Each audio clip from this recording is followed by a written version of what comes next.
베드로전서 5장 7절 말씀입니다. 같이 봉독합니다.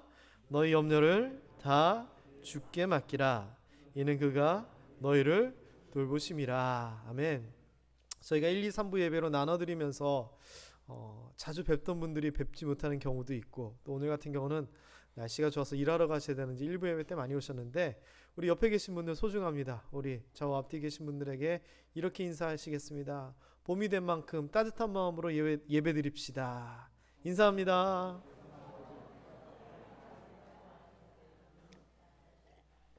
교회적으로는 4월달, 5월달이 참 마음이 불편합니다. 왜냐하면 어디 다니시기 참 좋거든요. 하나님 말씀 보도록 하겠습니다. 다 주께 맡기라라고 하는 그 제목입니다. 지난주에 마홍윤 장로님이 제일 좋아하시는 말씀 제가 뽑았습니다. 베드로전서 5장 7절 너희 염려를 다 주께 맡기라. 이는 그가 너희를 돌보심이라. 그래서 제가 주중에 장로님께 전화를 드렸어요. 그래서 장로님, 이 말씀이 왜 제일 좋아하시는 말씀인지 궁금합니다. 그랬더니 하시는 얘기가, 코로나로 인해 가지고 이 시대 뭐 어떻게 할 수도 없고, 또 개인적으로나 우리 모두가 가정적으로나 뭐 일터에 참 우리가 감당할 수 없는 문제들이 분명히 많은데, 우리 마홍윤 장로님이 이 말씀 붙잡고 기도하신다고, 그래서 자기는 이 말씀이 너무 좋다고 설명을 해주셨습니다. 이해가 됩니다. 우리가 감당하지 못하는 여러 가지 일들, 하고 싶으나 할 수 없는, 해야 되나 하기에 벅찬 여러 가지 일들이 있습니다. 그런 일들이 생기면 우리는 염려와 걱정이 따르게 되죠. 이때 우리가 어떻게 해야 됩니까? 기도해야 됩니다. 어떻게 기도합니까? 하나님을 믿으며 하나님께 맡기면서 기도해야 됩니다.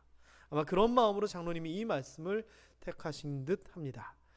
게다가 제가 이 지난주에 이 말씀을 뽑으면서 깜짝 놀랐습니다. 왜냐? 저희가 지금 여러분들이 좋아하시는 말씀들을 뽑는데 지금 4주 연속으로 염려, 걱정, 근심, 기도, 이런 말씀들이 계속 나옵니다. 이렇게 연속해서 하나님께서 이런 내용의 말씀을 주시는 것은 우리에게 필요한 말씀이니까, 지금 이 시대에 우리가 꼭 알아야 되는 말씀이니까 하나님께서 반복해서 우리에게 주시는 듯 합니다. 여러분, 이 말씀 오늘도 우리가 마음에 새기고 살아갈 수 있게 되기를 주님의 이름으로 축원합니다. 성경에 염려라고 하는 단어들이 참 많이 나오는데, 누가복음 21장에 보면 아주 독특하게 염려를 해석을 합니다. 여기에 보면은 스스로 조심하라 라고 얘기합니다. 왜 조심해야 되냐면은, 마음이 둔해지고 방심하고 있다가 어느 얼떨결에 덫에 걸리듯이 우리가 탁 걸려 넘어질 수 있다라고 얘기를 합니다. 그렇게 만드는 세 가지 요인을 얘기를 하는데, 첫 번째는 방탕함입니다. 이 방탕함은 세상 사람들과 같이 사는 신앙적이지 않은 모습을 얘기합니다. 뭐 이렇게 살면은 당연히 나중에 걸려 넘어지겠죠. 그리고 술 취함이다 라고 얘기합니다. 쾌락을 위한, 또 자기 자신의 망가지는 술과 연관된 이런 삶이 우리를 무디게 하고 넘어뜨린다라고 이야기를 하는 거죠.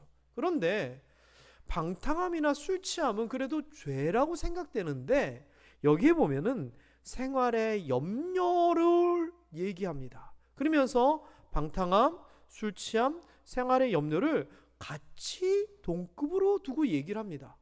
여러분, 염려하고 걱정하는 게 죄예요, 아니에요? 아니, 너무 어려운 거 제가 여쭤봤어요? 그런데요, 우리 생각에는 이거 율법에 어긋나는 것도 아니야, 죄 아니지 라고 생각할 수 있는데, 죄냐 아니냐 이것보다 더 심각한 문제가 염려에 대한 문제입니다.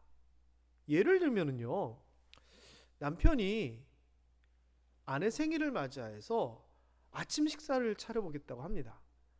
그러면서 얘기합니다. 오빠가 아침 멋지게 차려줄게, 맡겨! 그러고서 부엌으로 갑니다. 자, 기다리는 아내는 무슨 마음이 들까요? 저도 예전에 한번 해본 적이 있는데, 미역국을 끓이는데 간장을 제대로 못 썼는지 미역국이 새까맣게 되더라고요. 여성분의 입장에서는 저 남자가 평소 때 부엌 일을 안 하는데 간장은 구별할까? 기름은 참기름, 들기름, 식용유 구별할까? 재료는 제대로 된 걸 뭘 할까? 걱정이 될까요, 안 될까요? 그러면은 가가지고 이리저리 살피면서 도와줘야 돼요? 맡기라 그랬으니까 가만히 있어야 돼요? 어떻게 하시겠어요? 이창기 집사님이 음식 한다 그러면 도와줘야 되죠. 근데 남편분이 뭐라 그랬다고요? 나한테 맡겨! 절대 도와주면 안 됩니다, 여러분. 여성분들 절대 도와주면 안 됩니다. 남자는요, 음식이 맛있게 됐느냐 안 됐느냐가 중요한 게 아니라 맡기라 해서 정말 맡겨주는 그게 더 소중합니다. 이 이야기를 제가 왜 하냐면요, 염려라고 하는 부분은 하나님에 대한 신뢰와 연관이 있는 부분입니다. 우리가 하나님 앞에 기도합니다. 하나님 들어주세요. 도와주세요. 맡깁니다 라고 해놓고서는 못 믿겠어가지고 안달을 하고 염려를 하면 이거는 뭡니까? 하나님 입장에서는 나를 못 믿네 이거입니다.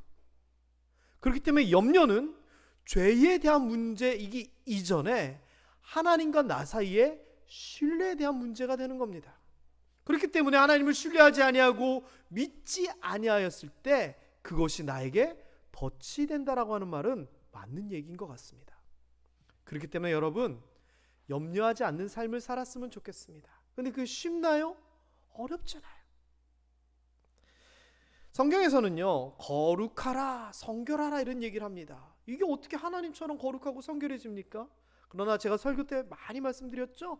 조금씩 날마다 신학적 용어로 하면 점진적인 성결이 필요하다라고 말씀드렸듯이 염려하지 않는 것도 훈련과 연습이 필요합니다. 하나님께서 성경에서 염려하지 말라 여러 번 이야기하신 것은 중요하기도 하고 우리가 잘 못하니까 강조하시는 겁니다. 그렇다면 우리는 어떻게 됩니까? 염려가 우리 머릿속으로 들어올 때, 마음속에서 울컥 올라올 때 염려하지 말아야지, 하나님 앞에 맡겨야지 스스로 다독거리면서 훈련해야 됩니다. 그러다 보면 우리의 염려의 크기는 어느 순간 요만해져 있을 것 같습니다. 2차 대전 때의 어떤 통계입니다. 정확한 통계인지는 모르겠는데 많이 인용이 되더라고요. 미국 군인들이 전쟁에 나가서 죽거나 다친 숫자가 30만 명이라고 합니다. 굉장히 많은 숫자입니다. 그런데 이 전쟁 뉴스 때문에 우울증 또는 심장병이 와가지고 죽거나 아주 심하게 아팠던 사람은 무려 3배가 넘는 숫자인 100만 명이나 됐다라고 하는 겁니다. 그래서 사람들이 얘기하기를 전쟁의 총알보다 무서운 것은 걱정, 근심, 염려다라고 얘기했습니다. 맞는 이야기입니다. 염려는요, 우리의 신앙을 갉아먹고 우리의 삶을 피폐하게 만듭니다. 그렇기 때문에 그리스도인들은 염려하지 않기 위하여 노력해야 되는 겁니다. 옆 사람에게 이렇게 얘기해 봅시다. 염려하지 말고 삽시다. 그리고 이렇게 대답해 봅시다. 그게 쉽나요? 자, 그래서 오늘 이 염려에 대해서 베드로전서 5장 7절에서는 이렇게 얘기합니다. 맡기라. 이 에필흐립토라고 하는 헬러어를 썼는데요, 이 맡긴다라고 하는 것은 여기 있던 내가 막 이렇게 들고 있던 이런 물건을 저 위에다가 탁 두고 나는 자유로워지는 것이 맡기는 겁니다. 제가 중학교 때 부산으로 이사를 갔습니다. 이제 지금의 경남중학교를 다니게 됐는데 버스를 타고 한 20분 정도를 가야 되는 그런 거리였어요. 그래서 처음에 이제 버스를 타고 학교를 가는데 나름 두근거리더라고요. 그 전에는 걸어 다녔거든요. 번호도 기억합니다. 88-1번. 그 88-1번을 타고 이제 학교를 가야 되는데 깜짝 놀랐습니다. 사람이 그렇게 많아도 완전히 짐짝이라는 표현이 딱 맞습니다. 입구부터 밀고 들어가야 됩니다. 그래서 밀고 들어가가지고 어떻게 하다가 어떤 의자 앞에, 여학생이 앉아있는 의자 앞에 저도 자리를 딱 잡았는데 그 여학생이 저를 탁 보더니 이러는 겁니다. 정확하게 기억나지 않는데 표현은 이겁니다. 가방요. 뭐라고요? 부산 사투리로 가방요. 어쩌라고? 그래서 제가 뭔 얘기인가 하다가 보니까 앉아있는 학생들 무릎 위로 가방들이 이렇게 차곡차곡 쌓여 있는 거예요. 그러니까 그 버스를 타는 학생들이 서로 가방을 받아주는 그게 문화였던 겁니다. 그래서 제가 그 여학생이 가방 달라니까 줘야 돼요, 말아야 돼요? 처음 보는데? 뭘 믿고? 그래도 달라니까 줬어요. 주고 나니까 어깨에 가방 매여 있고 사람 때문에 부딪히고 힘들었는데 세상 편한 겁니다. 그래서 제가 며칠 지나고 나니까 저희 집이 여기서 버스를 타면 산길을 이렇게 돌아가가지고 한 5분쯤 다음 정거장으로 가면, 걸어서 산으로 올라가면 거기가 종점이었어요. 그래서 제가 며칠 뒤부터는 5분을 더 걸어 올라가지고 종점에서 앉아서 타면서 저도 얘기를 하는 겁니다. 가방요. 글쎄요, 지금은 그럴까요? 지금은 절대 안 그럴 것 같습니다. 참 옛날에 좋았던 그런 사람 사는 모습입니다. 그런데요, 나중에 제가 가방을 이렇게 무릎에 이렇게 얹고 나서 무슨 생각을 했냐면은, 나는 가방을 받아줘서 무릎이랑 여기가 너무 무거운데 여기 있는 사람들은 너무 자유롭고 신나고 떠드는 거예요. 특히 하굣길에는 사람들이 많이 없었기 때문에 가방 얹어놓고 나면 너무 편했거든요. 지금 너희 염려를 다 주께 맡기라가 그 내용입니다. 나의 염려 걱정을 내가 감당하는 것이 아니라 하나님 앞에 탁 맡기고 나는 자유로워지라는 겁니다. 여러분, 이렇게 될 수 있게 되기를 주님의 이름으로 축원합니다. 하나님을 믿는다면 맡겨야 됩니다. 그런데 가방을 맡기면서 이 가방을 제대로 이 사람이 무릎 위에 얹고 있을까, 갖고 도망가면 어떨까, 뭐 이런저런 걱정 염려 때문에 무릎에 얹혀놓고서 내 손으로 이렇게 들고 있으면 이거 얼마나 웃긴 꼴이 됩니까? 그런데 우리 신앙생활이 그런 거예요. 하나님 앞에 맡긴다고 하면서 염려 걱정대로 같이 합니다. 제대로 얹어두지 아니하고 내려두지 아니하고 아직도 손으로서 내가 끙끙끙끙 걱정하면서 들고 있는 겁니다. 여러분, 그러지 마십시다. 내가 염려하고 있다는 생각이 번뜩 들면은 아하! 염려하지 말고 맡겨야지. 항상 이렇게 다짐하고 훈련하실 수 있었으면 좋겠습니다. 염려와 걱정만 맡기라? 아닙니다. 성경에는 다른 맡김에 대한 이야기도 합니다. 읽어볼까요? 시작. 내 짐을 여호와께 맡기라. 아멘. 짐이 뭡니까? 내가 지고 가야 되는, 내가 감당해야 되는 무거움이잖아요. 그것을 하나님께 맡기라라고 얘기합니다. 때로는요, 우리의 육신의 건강이 짐이 될 수도 있고요, 가족들이 나의 짐 같을 수도 있습니다. 때로는 나의 직분이, 내가 해야 될 사명들이 짐이 되어 우리를 무겁게 할 수 있습니다. 그런데 하나님께서는 그 짐을 나에게 맡기라라고 얘기합니다. 그러면 맡길 때에 하나님께서 우리를 붙드시고 흔들리지 않도록 하신다라고 얘기합니다. 맡기지 않으면 내 손해입니다. 맡기면은 해결되는데 하나님을 믿지 못하기에 맡기지 못하고 우리가 그것을 들고 있는 거, 그거 바보 같은 짓입니다. 또 성경에서는 이런 것도 맡기라 그럽니다. 읽어봅니다. 시작. 내 길을 여호와께 맡기라. 그를 의지하면 그가 이루시고. 아멘. 길은 뭡니까? 나아갈 길, 삶의 앞으로의 앞길을 얘기하는 겁니다. 나는 여기 가고 싶고 나는 이게 옳은 것 같고 여기가 바른 길인 것 같은데 하나님께서 이쪽으로 인도하시면 하나님께 맡기고 가라는 겁니다. 이 표현을 여기서 뭐라고 얘기하냐면은 그를 의지한다라고 얘기합니다. 믿는다라는 표현과 동일한 표현입니다. 내 길을 하나님께 맡기면 하나님이 인도하여 주셔서 이루어 주신다라고 하는 겁니다. 예전에 제가 실제로 이 교회차를 이렇게 끌고 어르신들을 모시고 강원도 쪽으로 간 적이 있습니다. 근데 강원도 쪽으로 가는데 내비게이션이 그때는 지금처럼 정교하지가 않았습니다. 그래서 쭉 가다 보니까 저 앞에 바다가 보이는데 내비게이션이 뭐가 잘못됐는지 직진을 하라는 겁니다. 바닷속으로 들어가라는 겁니다. 그랬더니 앞으로 직진하라는데요. 그랬더니 뒤에 계신 어르신이 야, 내비게이션 못 믿어, 참고만 해, 이러시는 겁니다. 우리가 혹시 하나님을 그렇게 하지 않나요? 하나님이 우리를 이끌어 주시고 인도해 주시는데 아유, 그거 내 생각하고 틀리니까 하나님 못 믿겠어요, 그냥 참고만 할게요. 이런 그리스도인 많을 수 있습니다. 그러나 우리는요, 그게 아니라 내 생각에는 낭떠러지 같고 내 생각에는 꼬부랑길 같고 내 생각에는 둘러가는 길 같지만 하나님이 인도하시면 그 길이 옳다 생각하고 따라가야 됩니다. 그를 의지하고 믿는다면 우리 앞길을 그에게 맡겨야 된다는 얘기입니다. 짐도 맡기고 길도 맡기는 여러분 되시기를 주님의 이름으로 축원합니다. 잠언서에서는 또 이렇게 얘기합니다. 읽어봅니다. 너의 행사를 여호와께 맡기라. 그리하면 내가 경영하는 것이 이루어지리라. 말이 좀 어렵게 번역이 되어 있습니다. 행사는 네가 하는 일을 얘기하는 겁니다. 네가 하는 일 하나님 앞에 맡기라는 겁니다. 이 말은 뭐냐면요, 일하지 말고 손 놓고 있으라가 아니라 결과를 맡기라는 겁니다. 네가 경영하는 것, 네가 행하는 것, 네가 운영하는 것, 네가 공부하는 것, 네가 농사 짓는 것, 그러면 하나님 앞에 맡기면 네가 하는 그것이 이루어질 것이다 라고 하는 겁니다. 우리는 최선을 다하여 하지만 결과는 모든 것을 하나님 앞에 맡기라는 겁니다. 우리 농사하시는 분들 시작하셨죠? 하나님 앞에 맡기십시다.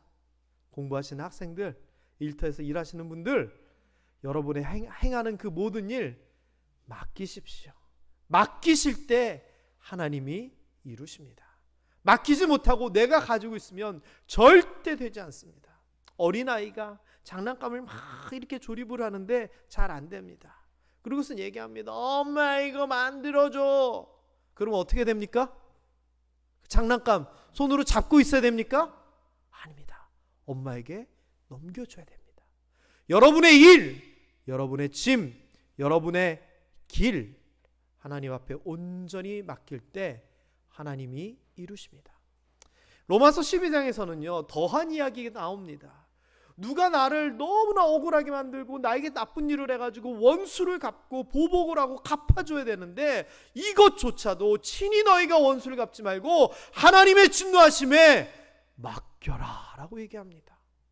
여러분, 그래서요 이 베드로전서 5장 7절은 이러한 것들, 아이고 이 짐은 어떻게 하고 이 길은 어떻게 하고 이 일들은 어떻게 하고 아이고 저 사람은 어떻게 하고 염려 걱정하지 말라고 하면서 얘기하는 게 이겁니다.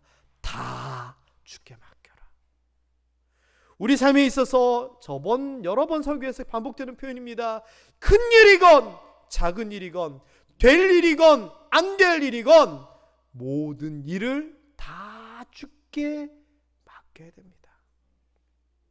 여러분, 이게요 예전에 얼마 전에 봤던 성경 말씀 표현대로 하면 무엇을 먹을까, 무엇을 마실까, 무엇을 입을까 다 주께 맡기는 겁니다.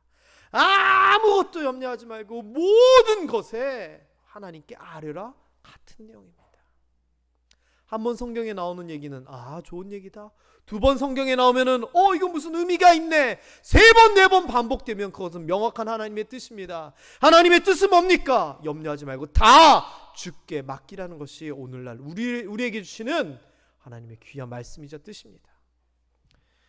그러면서 얘기합니다. 이는 이유를 얘기합니다. 뭐뭐 때문이다 라고 하면서 우리가 하나님 앞에 맡겨야 되는 이유를 얘기하는데 그게 뭐냐? 그 이유는 하나님이 우리를 돌보시기 때문이다 라고 얘기합니다. 돌보시기 때문에. 뭐 돌본다는 거 대단한 표현이 아닌 것 같죠? 아니요, 굉장히 중요한 표현입니다. 이 돌보심이라고 하는 표현은 우리 예전에 봤던 개역 한글 성경에 보면은 권고하심이다 라고 표현을 합니다. 권고. 근데 이 권고가 한문을 생각하지 않으면 자 이렇게 하는 게 어때? 라고 하는 권하는 이 권고를 생각하는데 그 권고가 아닙니다. 이 권고하심은 돌아볼 고네 돌아볼 고 돌본다 라고 하는 그런 의미입니다. 그래서 다른 성경은 다 돌보다라고 얘기했고 현대인의 성경은 보살피다라고 얘기합니다. 이 돌본다라고 하는 표현은 멜로라라고 하는 헬라어를 사용하는데 이 멜로는 너와 나가 관계가 없는 사이가 아니라 관계가 있기 때문에 나는 너한테 관심이 있어라고 하는 그런 표현입니다. 그렇기 때문에 돌본다는 얘기입니다. 더 나아가서는 아마 베드로 전서에서는 이런 뉘앙스를 가지고 썼을 건데 걱정하다라고 하는 의미가 있습니다. 걱정? 네가 걱정할 필요 없어. 하나님이 네 걱정하고 있어. 너를 걱정하고 있어라고 하면서 돌본다 이 이야기입니다. 여러분 혹시요 태어난 지 한 100일쯤 됐을 때 뭐 먹을까 뭐 입을까 뭐 국제 정세가 어떻고 뭐 이런 거 걱정해 보신 분 계세요? 아무도 없죠. 그때는 무슨 문제 있으면 어떻게 하면 돼요? 딴 거 필요 없어요. 이것만 하면 엄마가 아빠가 다 돌봐주시는 거예요. 무슨 일이 있는지 내 아이니까 나와 관계가 있으니까 관심을 갖고 지켜보고, 이거 어떻게 되지? 왜 그러지? 걱정하면서 살펴보는 겁니다. 이 이야기가 하나님이 우리를 돌보신다는 겁니다. 우리가 잘못할까? 먹지 못할까? 사고 날까?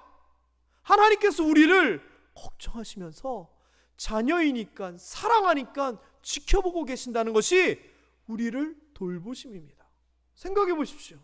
하나님이 그렇게 지켜보시는데, 하나님이 우리를 그렇게 걱정하시면서 바라보시는데 뭐가 걱정되십니까? 내가 걱정하지 않고 하나님이 걱정하고 계신데. 여러분, 그러니까 이는 걱정할 필요가 없다는 겁니다. 왜? 하나님이 대신 나를 걱정해 주시니까. 시편 23편에 보면은 이런 안심하고 있는, 걱정하지 않는 모습이 탁 나옵니다. 대표적인 표현이죠. 여호와는 나의 목자시니. 목자가 뭐 하는 사람입니까? 돌보고 기르는 분 아니십니까? 그러니까 그 뒤에 대한 얘기는 나 걱정 없다, 그 얘기입니다. 내가 부족함도 없고, 먹을 문제, 마실 문제도 아무 문제 없어. 내가 영혼이 지치고 힘들 때는 소생시키시고 나를 북돋아 주시고 나의 길도 인도해 주셔. 내가 혹시나 사망의 음침한 골짜기를 다닐지라도 나 두려워하지 않아. 왜냐하면 하나님의 지팡이와 막대기가 나를 지켜주시잖아.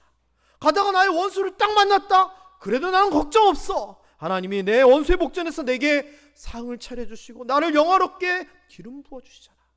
하나님의 선하심과 인자하심이 평생 동안 나를 따를 거야. 그러니까 나 여호와의 전에서 영원히 거할 거야. 이게 시편 23편입니다. 이 말은 하나님께서 나를 도우시고 인도하시고 함께 하시고 돌보시고 걱정하심을 명확히 알고 있기 때문에 아무 염려 없어, 나는 이제 하나님만 있으면 돼, 그 이야기입니다. 그래서 여러분, 시편 23편이 여러분의 노래였으면 좋겠습니다. 여호와는 나의 목자시니 내가 부족함이 없으리로다. 먹을 거 걱정도 안 해도 되고, 아프시면 건강하게 일어날 거고, 힘들지만 하나님께서 소망 주실 거고, 가정에 문제가 있지만 하나님께서 평탄하게 해주실 거고, 일터도 하나님께서 부흥시켜 줄 거고, 나 걱정 없어, 염려 없어. 내 평생 사는 동안 하나님의 선하심과 인자하심이 나와 함께 하실 거야. 이게 믿음인 거고, 이거를 믿지 못하면 염려인 겁니다. 베드로전서에서는요, 사실 굉장히 어렵고 힘든 상황에 축복을 해주는 겁니다. 우리가 잘 알고 있는 2장 9절, 너는 택하신 족속이요 왕같은 제사장이요 거룩한 나라요 그의 소유된 백성이다 라고 얘기하지만, 이 전제가 뭔 줄 아십니까? 어두운 데 우리가 있다라는 겁니다. 힘들고 어려운 데 있다라는 겁니다. 4장에 보면은 여기 대해서 그 힘든 상황을 한 단어로 표현합니다. 사랑하는 자들아, 너희를 시련하라고 오는 불시험을 이상히 여기지 마라. 왜요? 그 당시에 신앙의 핍박, 그 당시 나라의 여러 가지 어려운 상황들, 이것 때문에 그리스도인들은 불과 같은 시험을 당했거든요. 그런데 이렇게 불과 같은 시험을 당하면서 어려운 상황에서 뭐라고 얘기하느냐? 너희가 고난을 받고 있지? 그런데 그 고난 끝이 아니야. 너희가 고난을 받아도 선을 행하며 그리스도인답게 살아가면 하나님께서 복 주시고 영광스럽게 해주실 거야. 그러니까 너는 하나님을 의탁해라고 얘기합니다. 아까 맡기라고 하는 표현은 위에다 올려놓다였으면, 의탁하다라고 하는 표현은 밑에다가 내려놓다라고 하는 표현입니다. 우리의 고난, 우리의 문제를 하나님 앞에 다 내어놓으란 그 이야기죠. 그러면서 5장 7절에서 얘기를 합니다. 너희는 택한 족속이야, 왕같은 제사장이야, 거룩한 나라야, 하나님의 소유된 백성이야. 걱정하지 마. 불시험이 오더라도 하나님께 맡기고 의지하면 하나님께서 해결해 주실 거야. 그러니까 너희를 돌보시는 하나님을 생각하면서 아무 염려하지 말고 다 하나님께 맡겨라고 얘기를 하는 겁니다. 여러분, 오늘날 우리 상황하고 비슷하지 않나요? 힘든 시대, 어려운 시대, 불시험과 같은 우리의 상황. 그런데 우리를 하나님께서 관심 있게 보시고 사랑해 주시고 걱정해 주신다는 겁니다. 그리하여서 우리 염려를 맡기면 하나님께서 해결해 주신다는 겁니다. 여러분, 그런 우리가 되었으면 좋겠습니다. 마홍윤 장로님께서 이 시대를 이런 마음으로 기도하면서 살아가는 것, 마장로님 잘하고 계시네, 박수치고 격려하는 것에서 끝나는 것이 아니라 여러분의 이야기가 되었으면 좋겠고 여러분의 말씀이 되었으면 좋겠습니다. 기도하겠습니다.